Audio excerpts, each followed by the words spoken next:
Okay, looks like we're live. David, thank you. Thank you very much for joining us today. Really excited to have you. Um, I guess for everyone watching, this is a broadcast hosted by Hightouch, where we feature kind of our best in breed partners and what we're doing together.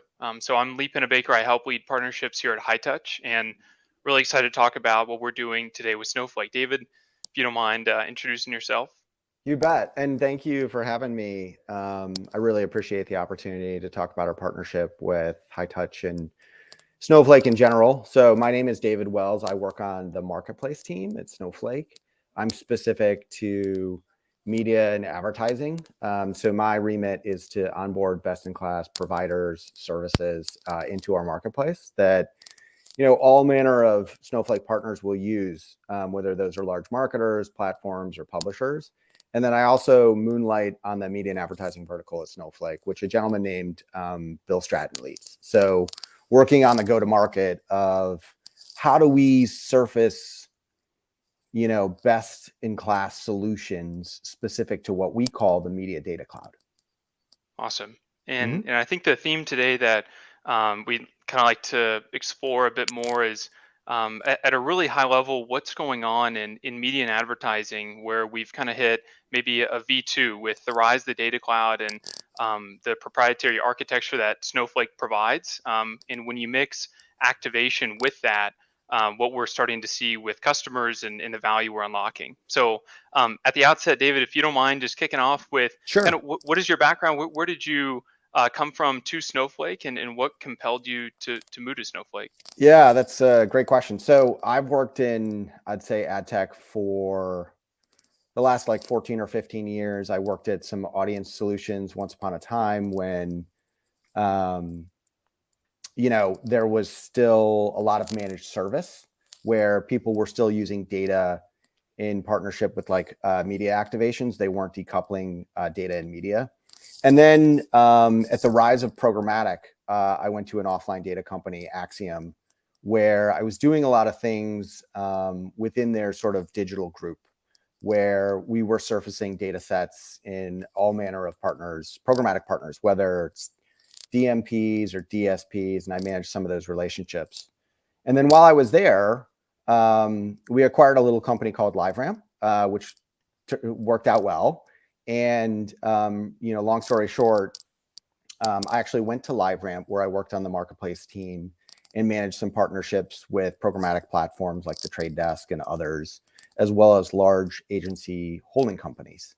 And that was super successful. LiveRamp still plays an important part in terms of identity.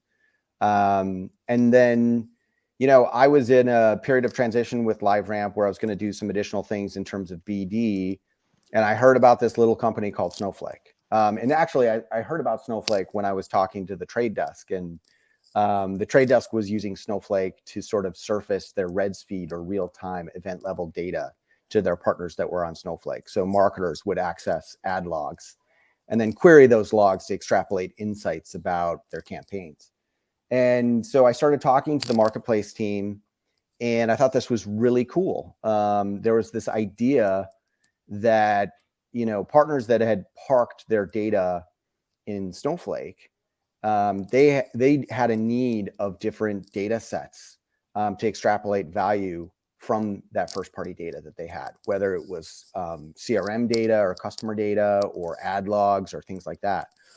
And what I saw was with changes in the industry in terms of privacy, things like ATT, deprecation of cookies, I saw that a lot of data usage was going to move upstream to the cloud. And so a lot of third-party data usage and activation was going to come out of the cloud. The reason that I really liked Snowflake, while we started as a data warehouse that sits atop all of the three public clouds, so Azure, AWS, and GCP, and across all regions, we expanded to include other workloads, things like data apps, data engineering, data lakes, data science, and data sharing. And data sharing is sort of the primary workload that marketplace, our marketplace, and the providers that sit within marketplace, they leverage data sharing. So there was this idea that if you're a marketer or any type of partner of Snowflake, you have the ability to access great data or services through our marketplace through data sharing, which is we're not creating a copy, we're not dropping it in an S3, we're not SFTPing it. If you're a data provider and some large marketer wants to access your data, you can actually share a view of that data that the marketer can query to extrapolate insights. So it's super, super valuable. It's totally disruptive to the industry. And we think that that's the way that data usage will go. In for maybe some of the uninitiated is, I feel like at times, like backing up to, like, what is it in terms of what this shift constitutes, like what is the way that marketers would say activate their data today is they would have it say in a database wherever it is, maybe even a Snowflake, and then they would have some other team like pull a static file of customer data for them, and then that marketer would, through, like you said, some SFTP or some other kind of static file transfer, pick it up into like a social platform or some other programmatic platform. And what we've seen with that is like really high latency. You might only be able to do this once a week, once a month, or whatnot, and kind of difficulty creating audiences or segments since you're having to translate to maybe a data team that doesn't do the marketing stuff, and you want to get access to that data, but it's kind of indirect. So that kind of what the past state or current state has been. It is, exactly. So the issue was if you're a large marketer and you either wanted to ship your first party data to a destination, or you wanted to access third party data, a copy of the data. If you were the provider in that scenario, say you were a large marketer and you wanted to pen third party data to your first party profiles, you were delivered this large file that was updated quarterly. And it was a very laborsome process that was slow. The SLAs were really tough. And it just wasn't a super efficient means of accessing data to extrapolate value. And so what we see is this totally disruptive shift is with all of this, we have 6,000 customers today, many of whom have first party data and many of whom are marketers. They have a need of third party data. And so we've started to onboard these great marketing data sets where those providers are actually able just to share a view of their data sets on a common ID type, whether that's a persistent ID, a pseudonymous ID, or even PII. And that marketer can then access that data through a share or a view. They can query that view directly, or they can append it actually within Snowflake. And it's just really seamless, right? With providers that are monetizing data. And if the marketers that want to access it, those marketers can go into our marketplace and search via keyword the type of data sets they want. They'll see a variety of listings, whether they're standard, which are free, or personalized listings, which incur a cost. They then click on that personalized listing, they view the value of the data, and they can then request that data. They sign terms offline with the provider. We don't inject ourselves. We're not taking a cut of that revenue. And then once those terms are met, that provider would grant access to a view of that data. So it's totally, totally disruptive. And when we talk to providers and or marketers who are new to Snowflake, it's like they almost can't believe it. So we think it's really special, and we think Snowflake is a special place because of it. In one of the things that really excites me about that as well, coming from kind of the data side merging with the marketing side, is that when you talked about what the current state looks like of a marketer requesting data from some other team, maybe like you said, it's quarterly, they get this static file, and then they push it out to some other destination, maybe a programmatic destination or onboarder. And then when they do that, in some ways, it becomes kind of a black box where that data, that first party data, can be enriched with third party data, which is awesome. So you get better targeting and return on ad spend, and then it gets activated. And that flow has been really useful, especially for smaller marketers that maybe don't have very much first party data. What's really compelling to me is that when marketers can run that enrichment in Snowflake first, so they use data sharing to get access to enrichment from the largest data providers in the world natively in Snowflake. And then once they've enriched, they can run modeling themselves, and then they can activate.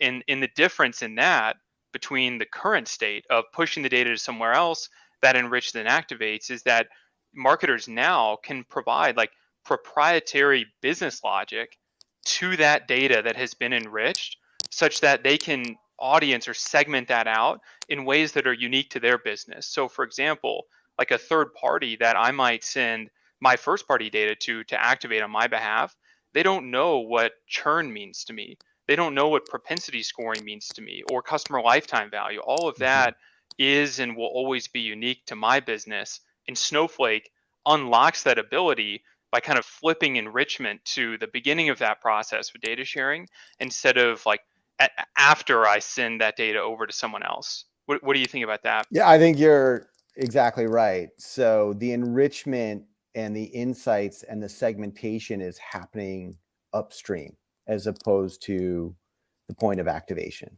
Like there are people that still will want to pick up additional data sets at the point of activation, whether that's a DSP or another type of place. However, what we're seeing is a lot of marketers are gravitating towards this idea of let me enrich my first party data, segment it, and then activate based on the insights that I extrapolate out of that enrichment.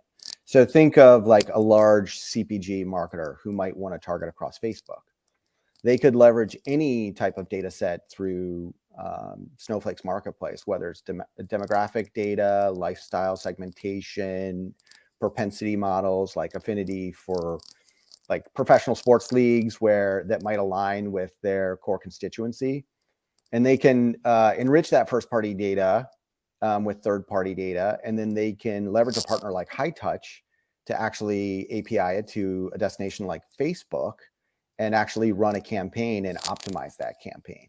The reason that's super valuable is one, it provides that upstream understanding of your constituency. And it warrants mentioning that as often as the data provider actually updates their data set, that's reflected in a share to the recipient of that data. So, we have some partners who are streaming data into Marketplace.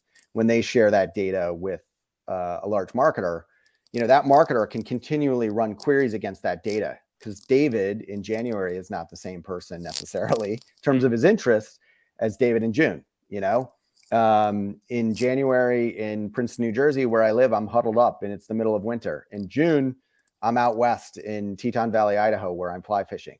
And, marketers want to have those types of real time or near real time insights to inform their campaign activation, which is really powerful. And with Hightouch, they're able to sort of segment based on that third party data and then activate and continually optimize those activations. And Facebook, there was a study that came out of a group in I think North Carolina Hmm. that said that they found that interest-based targeting in Facebook, it was possible that that was at least 30% incorrect. Well, that's a pretty huge number when you're leveraging that endemic interest data in Facebook to actually target individuals. So if you're accessing data upstream in Snowflake via best-in-class offline data providers, you have greater accuracy of actually understanding who your constituents are and then targeting them appropriately through a partner like Hightouch. Yeah, exactly. Especially given the amount of money that businesses put towards marketing and advertising, that 30% becomes a very meaningful number. Mm-hmm. Um, and yeah, so to touch on like where high touch fits in the mix here, as we mentioned before, like so now Snowflake is extremely successful at pulling in, more and more lines of business to use Snowflake in their day to day to gather data and to run really compelling analytics on top of it. And now, on top of that, is data sharing and enrichment of that data that they've pulled in. But there's still that challenge if I'm a marketer where if I want to get access to those really compelling insights and that enriched data in Snowflake, I may still just have to take a static file from my data team and kind of upload that to Facebook or something of the like. Um, unless you have a partner like Hightouch in the mix. And so if you don't mind talking about like from your view, like where does high touch fit in? What makes high touch strategic from the Snowflake view? Yeah, that's a great point. And Hightouch is a game changer in terms of Snowflake and marketers that want to action or activate first party data. So when I landed at Snowflake once upon a time, um, I'd say about 12 months ago, most of the third-party data usage was just querying data sets or appending third-party data sets to first-party data. We sort of had a gap in activation, which, we just weren't doing a lot of it. And we have sort of a threefold strategy in terms of activation. So we are standing up data clean rooms with, large PII-based publishers that power activation. And then we're also working with third-party SaaS platforms, of which Hightouch is one, and a very, very strategic partner, because now those marketers can not only just learn about their first-party data through third-party data appends, they can actually apply it to their marketing campaigns. And that's a very new thing for us at Snowflake, right? As I said, when I landed at Snowflake, Marketplace was really about data and analytics and queries. And we're now evolving into a place where it's more about services, of which activation is a key component. We see Hightouch and the way that their platform, which has this low code, no code solution that allows people with no knowledge of SQL to actually activate across platforms like Facebook, LinkedIn, Snap, Twitter, TikTok, Google. We see that as incredibly strategic and super important for our marketers. And so, Hightouch is a partner where we're leaning in and we're advocating the power of Snowflake as it relates to Hightouch. Yeah, and much much of our team came from the traditional like customer data platform world, where which grew like massively in popularity over the last 7 or 8 years. And these were kind of separate databases built typically for marketing teams, so they could ingest behavioral data and all kinds of data relevant to marketers. They could model it in kind of like preset models in this database, and then activate it to different platforms. And where our team found the need to build something like High Touch was in seeing that a data platform like Snowflake, the flexibility that it provides is unrivaled relative to some a separate kind of white labeled database that kind of limits the amount of queries or models that you can run on your data. And so when you're talking about like basically data gravity of like pulling more people to use a database like Snowflake, marketers in the past, it's been kind of, scary or just like uninteresting to move into a database where you have to know SQL and these really like complex commands to model data. And your only alternative is to use a traditional customer data platform where you also might be limited in the kind of modeling that you can do from there. And what we've seen that's really exciting between Snowflake and Hightouch is our hundreds of customers are sitting on Snowflake using high touch to create hundreds or in some cases thousands of audiences with their own proprietary like business logic, like we talked about before, propensity and cross-selling and churn scoring, and then activating it directly from there, which effectively, I mean, now we've seen Snowflake in the matter of last couple years turn into a customer data platform on in its own right, and start bringing in all of these marketers to depend on Snowflake as their single source of truth. Yeah, I think that's very well said. So, there are still marketers that use CDPs, and some CDPs actually sit on top of Snowflake. However, what I would say is some of the capabilities that CDPs offer are available in Snowflake, just a Snowflake instance with partners like Hightouch, which is the last mile in terms of activation or integrations that you have where you can actually activate data into downstream apps that do things like personalization.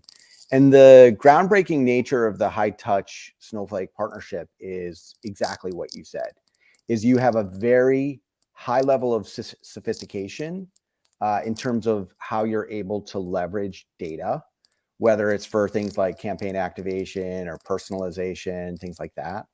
However, you don't necessarily need to know SQL, right? You're not necessarily a data scientist.